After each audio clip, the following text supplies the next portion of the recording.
Welcome to Power Up Your Practice, the go-to podcast for law firm owners and managing attorneys working on the business, not in it. I'm Ruby Powers, your guide into the heart of law practice management, bringing your insights from leading legal minds, trailblazing attorneys, and expert guests who provide practical perspectives on running your firm more effectively and efficiently. And before we dive in, I'm thrilled to announce that my new latest book, Power Up Your Practice, is out and available on Amazon. It's packed with actionable advice for growing a successful law firm. Be sure to grab your copy today. And don't forget to subscribe to our newsletter for exclusive tips and resources. And if you're enjoying this podcast, we love your reviews. They help us reach more attorneys like you who are striving to build the practice of their dreams. Prepare to open your mind, be inspired, and power up your practice to the next level.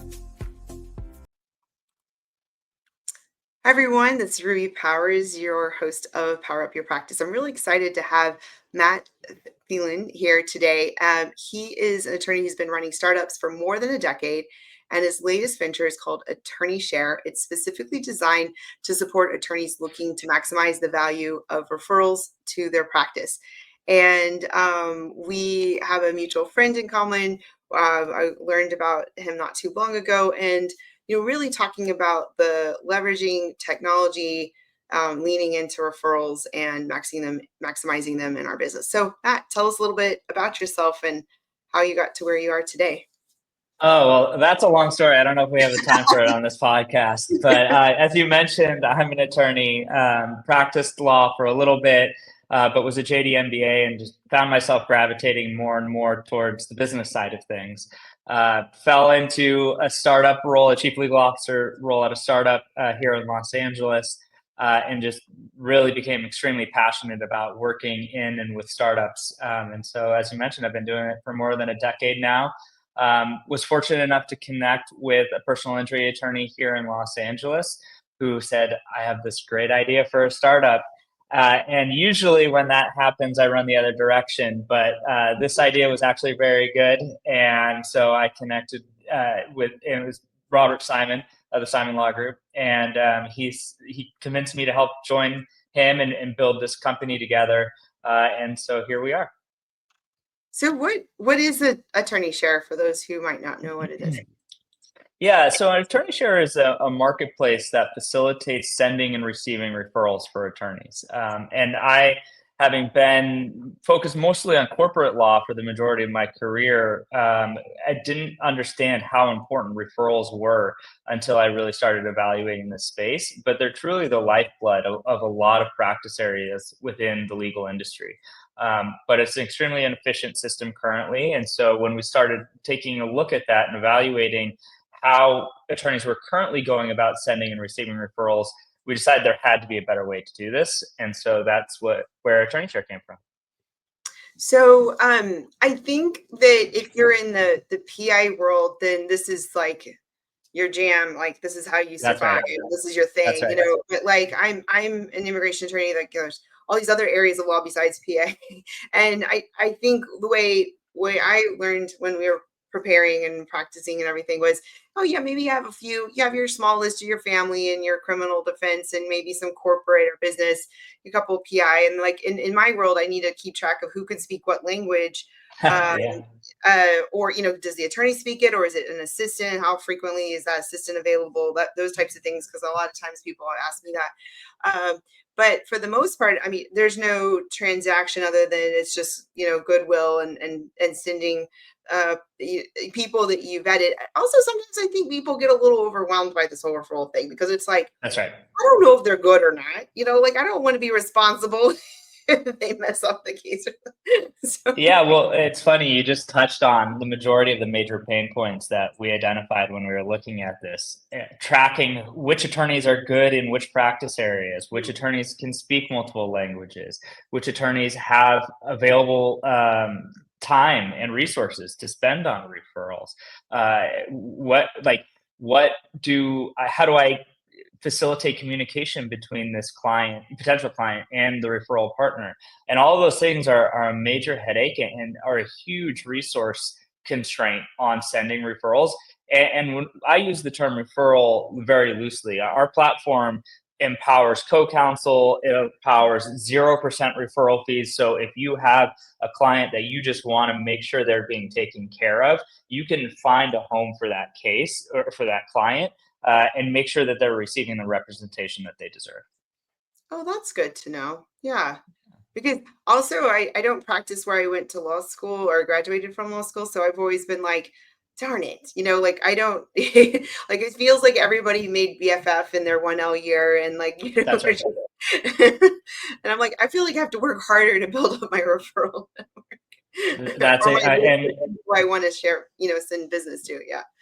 that's So exactly right. And the people that suffer because of that are the clients, because a lot of times what ends up happening is, and we can talk about this more later when we talk more about the pain points, but what happens is attorneys do a cost benefit analysis. They say, I could take X hours out of my day. And this is if they're being purely, I guess, formulaic about the approach and saying, I can take X hours out of my day to try to shop this referral and hope for a referral fee, or I could focus on my engaged clients, on the ones that I know that I have representation with, that I know that I could handle them and help them with the case. And a lot of times what attorneys just decide is, I can't help you. And I'm sorry, I wish I could, but I can't help you, when they're talking to the client. And the person that really disservices is the client, who's just looking for representation and someone to help them through probably a pretty challenging point in their life, regardless of what they've come to an attorney for. And so what we aim to do, everything we aim to do in the platform, is to create efficiency and improve workflows within the legal industry. But the whole point of everything that we do, the whole mission of everything behind Attorney Share, is how do we improve access to justice for all clients? And we believe that referrals are a significant portion of that. So if someone were not to use Attorney Share, like what would you say is like best practices in building up your list, or even if maybe you're like, okay, I'm going to go build up my list, and then I'm like, oh, it's too much work, I'm going to use Attorney Share or something like that, or some other.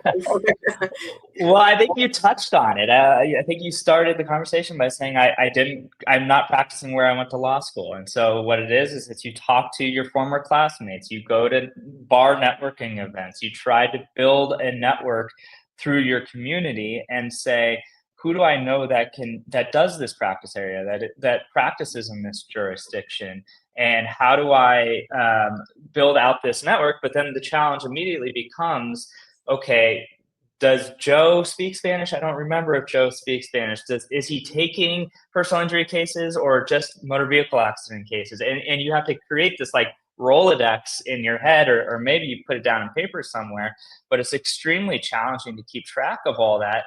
And you're only then as strong as your referral network itself, as trying to find representation for that client.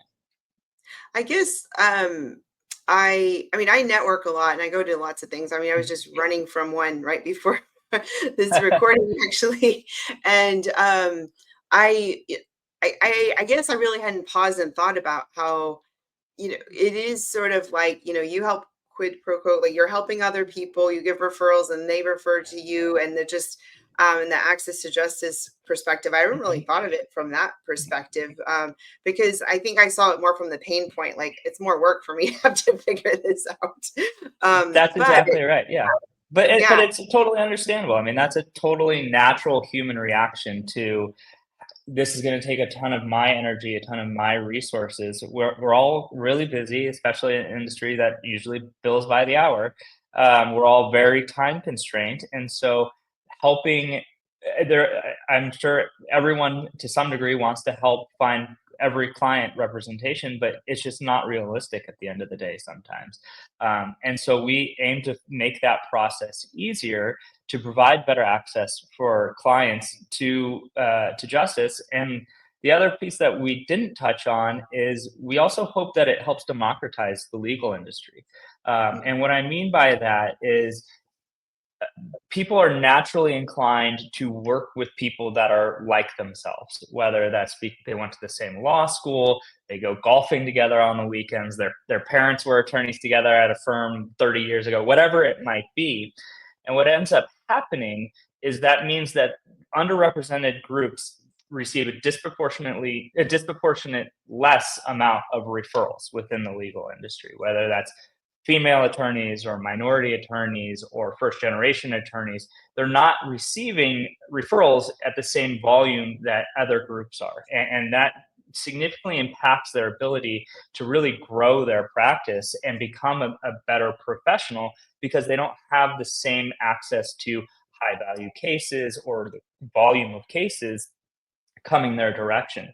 Whereas at Attorney Share, what we're building is hoping to create a meritocracy and provide objective data and objective facts about people's ability to send referrals. And so maybe you didn't go to law school with someone that is interested in the case that you're trying to refer out, but you could see that they're a good attorney and they've proven their excellence in the profession. Why would you not send them the case? And maybe you didn't know them before, but now you do know them. Now you are able to work with them and are able to trust them as a professional. And that's really core of everything that we're doing, and really a core of our focus. One of the biggest features that we're releasing at Attorney Share that I'm most excited about is essentially what we call affiliations. And these are going to be sub communities within the platform itself. So if you want to send referrals to specific legal groups, whether that's the ABA's Young Attorneys Association, or members of other professional networks, or women-owned law firms or minority-owned law firms, you can designate these cases so that those attorneys have the opportunity to get a look at those referrals that they might not otherwise be able to, and really helping share the power of these referrals throughout the industry. Oh, that's really good. And I mean, I think that's so valuable. What we've been doing just over the years is like making a list of the family law, the criminal defense, or the personal injury. And I was like, I've been thinking like, oh, I need to make a PDF of all of these different ones. And then when someone asks, just send them the email, because we get asked all the time, and I'm like, I'm sure. And then also, just the whole access to justice. I think a lot of times people haven't interacted with lawyers before, so they don't know which type of lawyer is the one who would solve that problem. And I heard this conversation a lot with the whole access to justice and just interacting with lawyers. And I guess I've hired a few different ones, like PI, my IP attorney, or like a business one, or for LLC or something like that. But some people don't even know what lawyers can do. But and then there's also the whole like sending little gifts or something like that, or cards or emails, or like just cultivating the whole relationship too. Like once you've identified, what are some of the best tips on that?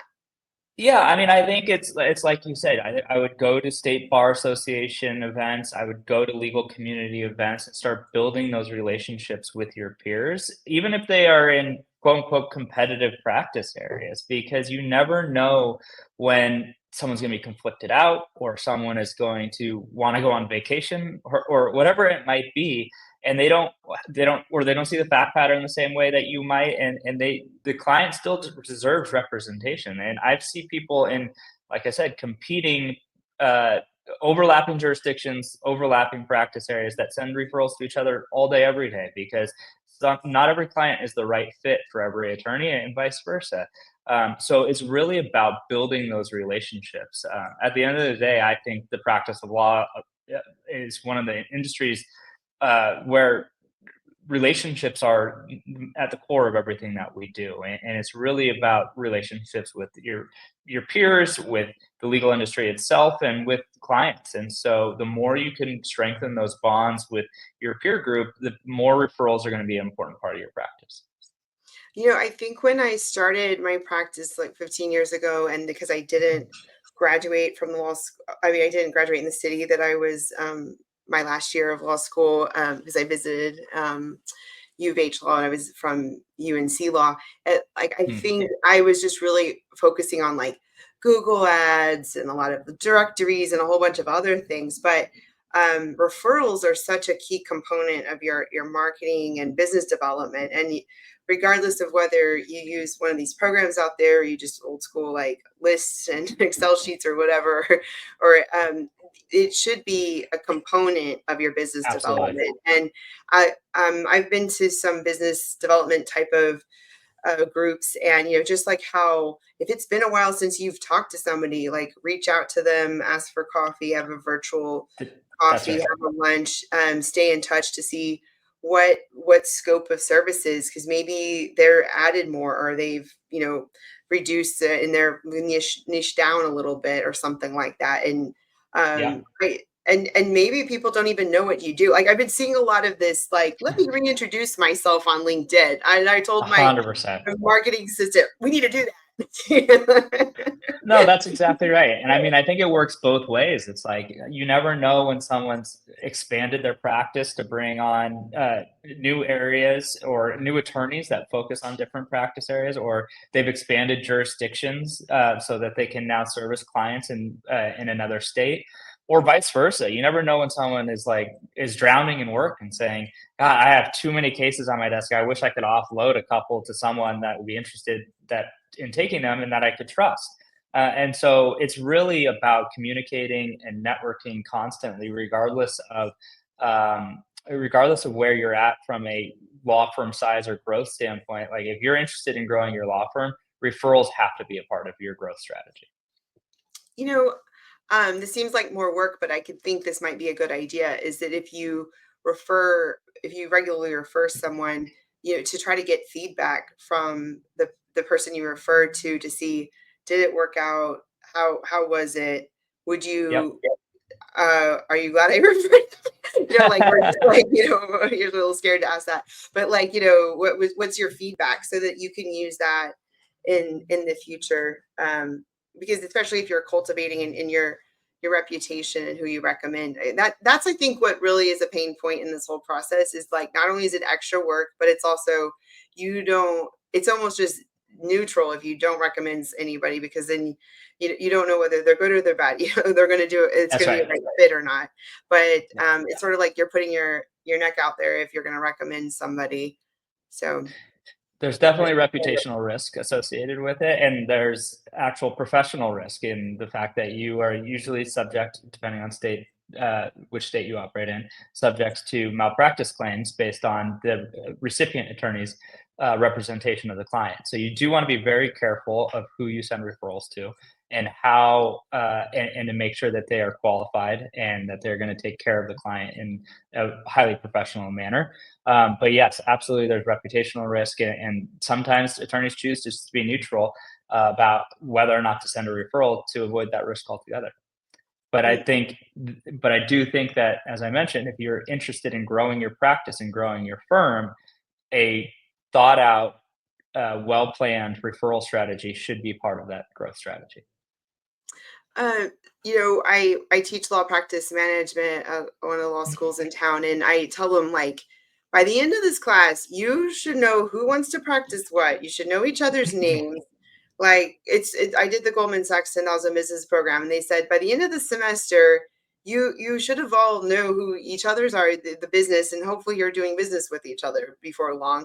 And I think of the same thing. And some of the things that I do is I try to invite people to, like, events or something, like maybe hosting a happy hour at my law firm, or go to the alumni events, the different organizations that I'm in, send holiday cards, or just try to stay in touch on, like, LinkedIn or wherever. And then just those simple touches. There's also those other cool things where you can send, like, personalized cards or, like, brownies or something. I don't know. Like, there's all those Yeah. different, like, little things out there. But I think the more you build up to that, and you have your team helping support you through some of those things, can makes it a little bit easier, and less effort.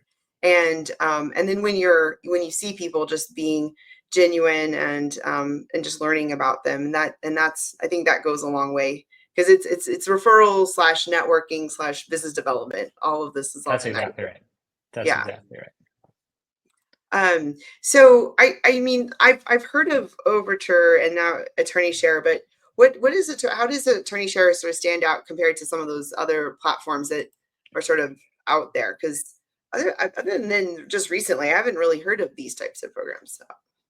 Yeah, I mean, I think what really differentiates us is something we already talked about previously, but the core of everything we do is creating access to justice. And so we want to remove as many barriers as possible to participating in referrals, to making sure those clients receive the best representation possible.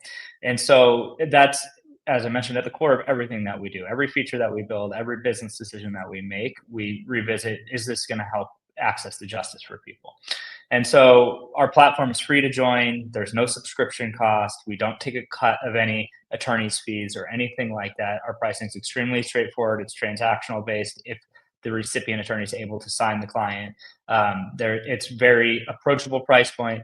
But for attorneys, we don't want to give reasons not to send referrals. We want to make it easier and more efficient to send referrals, as opposed to putting up these artificial monetary barriers for attorneys. I'd also say that, and we're also hands off on the referral process. So we don't put our fingers on the scale and direct traffic or anything like that, sending cases to the highest bidder or highest subscriber to Attorney Share. We are completely hands off. So the discretion of who to send cases to remains 100% with the referring attorney. They could decide whether to send it to someone they've known for 20 years or someone that they've just met on the platform. And in our eyes, those, from an Attorney Share platform standpoint, those two recipient attorneys are identical. We're not pushing cases in any specific direction. And again, the whole goal of that is to make sure that the client is receiving the best attorney for them, as opposed to the attorney that we want them to get. And then something else you touched on, which we could talk about a little bit more in the feature set, but everything we try to do, one of the biggest problems with referrals is transparency and credibility. You don't know who you're sending cases to, and sometimes even if you do send cases, you don't always know who you're sending cases to if you send it to like a state bar listserv or something like that. And you don't know how quality that attorney might be. And even if you do find an attorney to take a client on, you getting updates can be extremely problematic. Understanding if they're being responsive to the client, do they want more cases like that, like to your point from earlier, or should you be sending them different types of cases? Are the clients receiving the outcomes that they deserve? There's a whole information gap that occurs within the current referral process. And so we designed a dashboard that provides full analytics and insights into everything that you do from a referral standpoint. So the number of cases you've sent to a specific individual, how many times that individual has ended up signing the client, what the outcomes of those cases were, your fee sharing agreements, all the relevant information that would be necessary to make future referral decisions. So again, improving the transparency and credibility of the referral process to really improve the outcomes for everyone. So with fee sharing, a lot of that depends on the state and who does what and how much, and then there's usually a component of disclosing that to the client in an agreement. But That's exactly right. Does Attorney Share get involved in any of that, or just let the people that get the No. Yeah, we facilitate the communication is what we aim to do. And so the making sure that attorneys are adhering to their state-specific rules of professional responsibility, and making sure that they are making sure the client is fully informed of all of the going-ons is really the attorney's responsibility, as it would be in other communication platforms. If someone calls you or text messages you about a potential referral, you still have the same rules of professional responsibility. What we do try to provide is the tools to make that process easier. So we allow for co-counsel agreements, as I mentioned. We allow for data room sharing between co-counsels.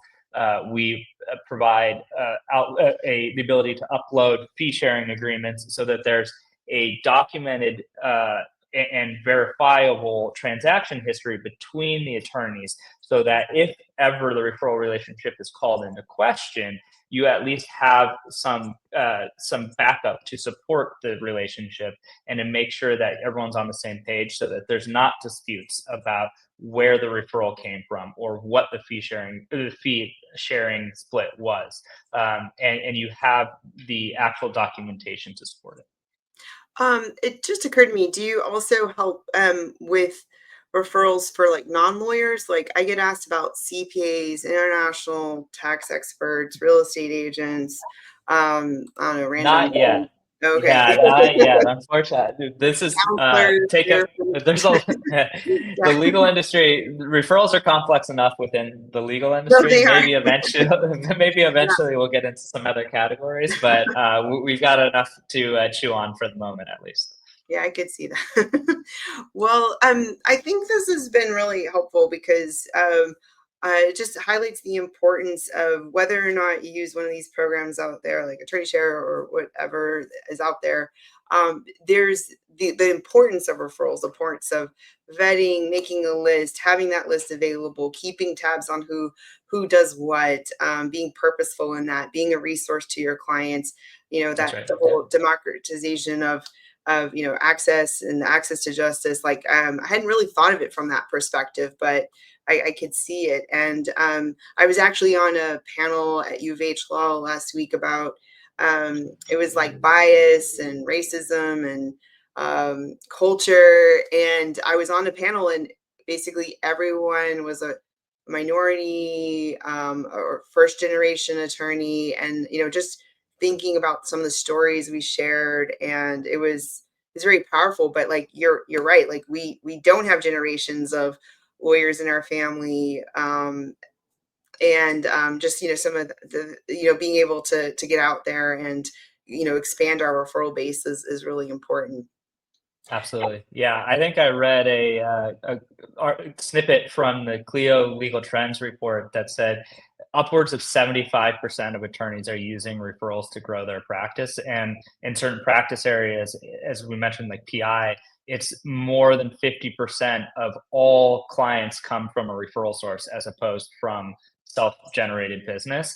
And so if you're trying to grow your practice without leveraging referrals, you're just at such a massive disadvantage. And you're just not going to be able to grow and expand the same way that you will be if you are taking advantage of the potential of referrals. And so, like I said, at Attorney Share, what we're trying to do is level that playing field as much as possible so that all groups have equal access to the potential of referrals. That's awesome. And just even thinking about the way things used to be before marketing was allowed in the practice of law, referrals were pretty much, and word of mouth was pretty much all people had. And then I think That's when right. ads and more marketing came out, like I think people leveraged a lot of that and sort of forgot the old ways of doing things, but Mm-hmm. I'm not, maybe that's not the right saying, the old ways, but like but it's still so valuable, and it should definitely be a component. What percentage, up to you, but like your of your business development. And yeah, I think just thinking about my history of my practice, I do lean into it, but it wasn't a huge component of, especially at the beginning, because it was just one piece of it, but it is so valuable. Well, we are coming to the close, and this is when I get to ask some other fun questions, like Oh what no. would what would and in the preparation I saw a quote, that one of your favorite quotes. I like that one too. The Yeah, it's Albert Camus from the what's the name of his book? I can't remember the name of this book, but it's wait, one must. that's Sorry, not say again. the Petite Prince, right? No, I'm getting mixed up. Never mind. But is Oh, this you is this might have read that's a a different one, but go ahead. one? Okay, go ahead. What's one of your favorite quotes? That should be Well, I don't know the Petite Prince one, but okay. the one I was thinking of is it's from the Myth of Sisyphus, and it's the last line of the book is one must imagine Sisyphus happy, and I think anyone that's grown a business or worked in a startup environment can kind of relate to that because it is a never-ending grind. It's never the work doesn't stop. It never. You are pushing this boulder up the hill over and over again. And Albert's point, was that you have to learn to enjoy that struggle and to enjoy that process because there is no real destination. You're never going to be done working. You're never going to be done growing. You're never going to be done improving, and you have to learn to enjoy the act of the work, the act of improving, the act of growing. And that was the whole concept there. And as someone that's worked with startups for so long, that really resonated with me because there is no finish line really. It's you wake up and move the ball forward each day and try to grow each and every day. Oh that's definitely what we feel like as business owners all the time. Just you never know when there's no stopping point basically. That's exactly right. Right. And I think the other one you had in here was the ideas are easy, execution is everything. And That's right. I really like that one. Is it John Doerr or? Yeah, John Doerr. Yeah, from that's right. I think it's one of those situations where it's really easy to have these grand ideas and to look really far down the road and think that this is where we're going to be and I want to do this and I want to do that. What's more challenging in my experience is waking up every day and doing the work and taking that next step forward and knowing that it's going to be a many miles journey, but just putting one foot in front of the next and getting things done over and over and not getting overwhelmed by things. And so, that one also really resonates me as a startup founder and leader. So what is a favorite podcast, book, or resource that you definitely like? I need to share this with the audience. Yeah, I mean, I think this one's probably a little bit more specific to startup work and especially kind of the work I'm doing. But I highly recommend The Cold Start Problem from Andrew Chen. It's really around how do you get that initial momentum of starting a business. And he's a little bit more specific to marketplace products, but it's very but he has a lot of good ideas on how you should approach starting to build that initial momentum and get the flywheel effect going. Because even outside of marketplace products, once you start building momentum begets more momentum. And so what you should do is figure out how do you kind of jumpstart things as quickly as possible, because that makes everything easier. Yeah, that's a good point. Been thinking about that for some other things recently, but yeah, the exponential function. I'm sure there's lessons that can apply outside of marketplace companies for sure. Yeah. So what would you consider a habit that makes you successful? I mean, I think I just touched on it, but I think one of the things I'm really good at, or I would like to think I'm really good at, is breaking really big problems into manageable chunks. I can't tell you how many times I've seen people overwhelmed with analysis paralysis and saying, there's so many things I got to do. I got to solve this problem, that problem, that problem, blah. And it's try to cut out all the noise as much as possible, focus on one thing at a time, resolve it to the degree you can in manageable chunks, and then move on to the next thing. Because if you try to solve every problem all at once, you're never going to be able to do it. And that's, I would say that's kept me going more than it's made me successful. It's allowed me to be resilient in challenging times. What would you consider your favorite board game? I really like the ones where you're kind of I like Life or Monopoly. I really enjoy those types of board games where you're growing businesses. I think that my professional life probably spills over a little bit too much in my personal life when it comes to board games.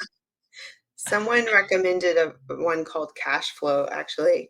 Oh, really? I don't know that one. I'll have to check it out. And they play with their kids, and it's about like learning the concept of money. But yeah, the most common answer on our podcast is Monopoly, but I've noticed, but it's always interesting to see what people are going to say. My son is almost 5, and he just started getting really into playing Life with me. He doesn't really fully understand all of the rules yet, but it's still a good time. Have they like updated it? Because I feel like it's a little old school, but it's still like. I don't know if there's a newer version. I don't know. But it is fun, and I don't know. I love board games because you learn a lot of life principles and statistics and patterns and stuff like that, and it's a good way to spend time with your family. So, absolutely.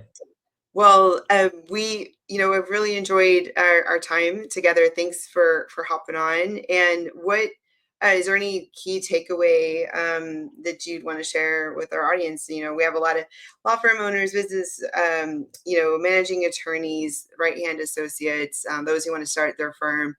And whether it's maybe my law students who are in law practice management 101, or someone who's had their firm for a long time, we're always learning. And so I'm grateful to have you on today's episode.